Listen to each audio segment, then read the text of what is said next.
Oh man, that was so good. What do you guys have for dessert? So we've got apple pie, chocolate truffle pie, and bourbon pecan pie. The star of the show is our beignets.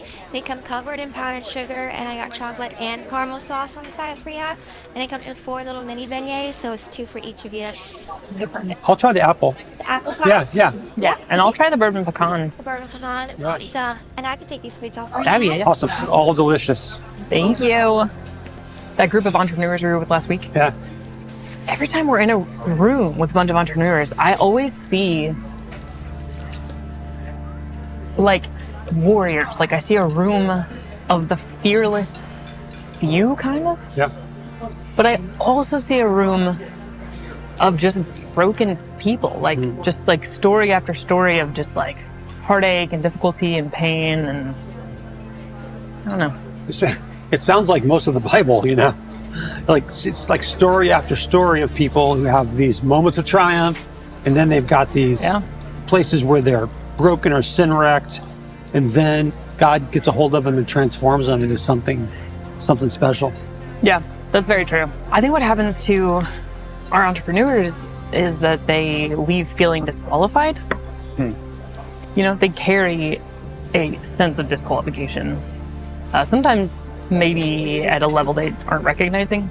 We forget that, like you said, I mean, in every story of the Bible, the whole story of the Bible is Yahweh chasing after broken people, sin-wrecked people, and restoring them to something that he can use.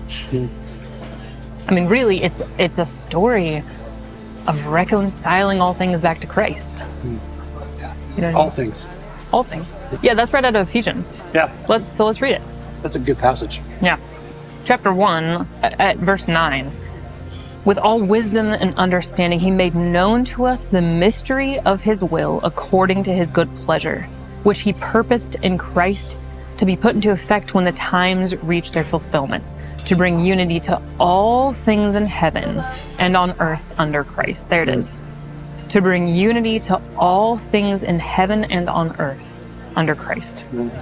Beautiful. That redemption, you know, it's what takes us from this being in the grip of brokenness to realizing that he's going to do something with it. If you keep reading, though, it's actually really powerful.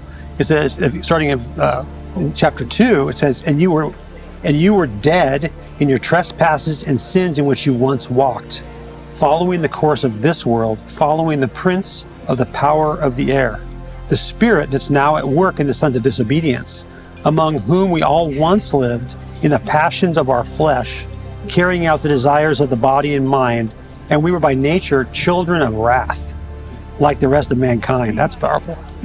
But God, being rich in mercy because of the great love with which he loved us, even when we were dead in our trespasses, made us alive together with Christ. By grace you have been saved, and raised up with him and seated us with him in the heavenly places in Christ Jesus, so that in the coming ages he might show the immeasurable riches of his grace in kindness toward us in Christ Jesus. For by grace you have been saved through faith, and this is not your own doing. It is the gift of God, not a result of works, so that no one may boast. For we are his workmanship, created in Christ Jesus for good works, which God prepared beforehand that we should walk in them. So like this passage is really helps us to get real about where we've come from and what he's making us into.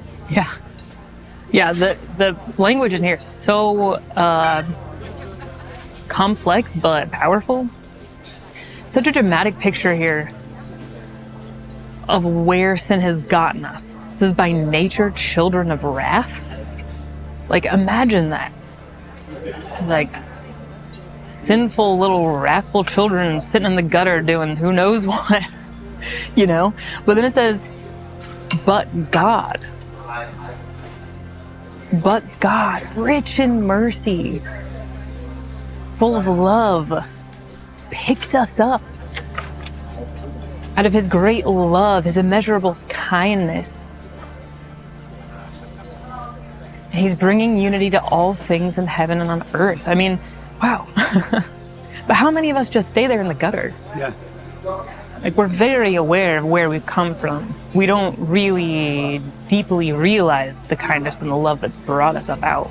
it's like we either want to pretend it had never happened and now we're good, or we're living in our life, we're doing the right things, and we actually clearly have been redeemed, but deep inside our hearts, we still feel entirely disqualified. It's almost like we don't actually believe that he could do this, that he could redeem us. It also says he raised us up to be seated with Jesus. Like, remember the disciples fighting over, like, Jesus, who gets to sit at your right hand? And he's like, you guys are whack. Really misunderstanding what's happening here. But here it says he did that for us. He took us and raised us up to sit at the right hand with Jesus. You know, we are totally unqualified, and yet he qualifies us. We are broken but unified in Christ. We're separated and yet reconciled back to Jesus. We're chosen. We're absolutely chosen and absolutely qualified. I wonder what would happen if we started thinking about our testimony as an asset to our work instead of a disqualifier. It makes me think of a friend of mine who, like, he'll tell you his testimony, it like falls out of him, but it fits right in with his life, you know. But instead of like holding out this persona of goodness, like I'm a good person, and that's what we do in business, we have this false persona that we're constantly putting out. Like it's on social media, you know, we don't want to let anyone see we have flaws.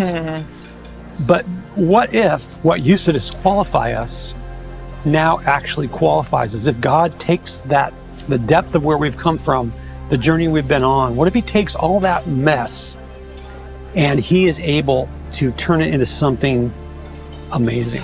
Just, you know, like this right here. Like this is like really good. What if we believe that? What if we actually believe that the journey and the failure and the brokenness actually is all part of the ingredients that he's using to make something so beautiful that we got to tell the story. You know what I mean? Yeah. And what would happen if our testimony was actually integrated into the way we operated with people? The way we onboarded new team members, the way that we talked about where our businesses come from, the way that we have difficult conversations with employees that need correction. Like, what if our testimony was ingrained in the way we communicated? I mean, Revelation says that it is by the blood of the Lamb and the power of our testimony that we will overcome. Yeah.